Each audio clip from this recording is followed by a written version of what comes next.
রাজধানী ঢাকায় সকালটা ছিল বেশ স্বস্তির, তবে বেলা বাড়ার সঙ্গে সঙ্গে তাপমাত্রা হালকা বাড়তে পারে বলে জানিয়েছে বাংলাদেশ আবহাওয়া অধিদপ্তর। সংস্থাটির পূর্বাভাস অনুযায়ী আজ আকাশ অস্থায়ীভাবে আংশিক মেঘলা থাকলেও দিন থাকবে রৌদ্রোজ্জ্বল, ফলে সকালের তুলনায় দিনে গরমের অনুভূতি কিছুটা বাড়তে পারে।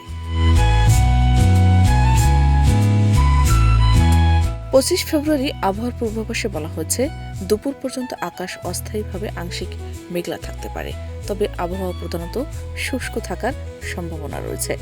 পশ্চিম বা উত্তর পশ্চিম দিক থেকে ঘন্টায় 8 থেকে 12 কিলোমিটার বেগে বাতাস প্রবাহিত হতে পারে। দিনের তাপমাত্রাও হালকা বাড়তে পারে।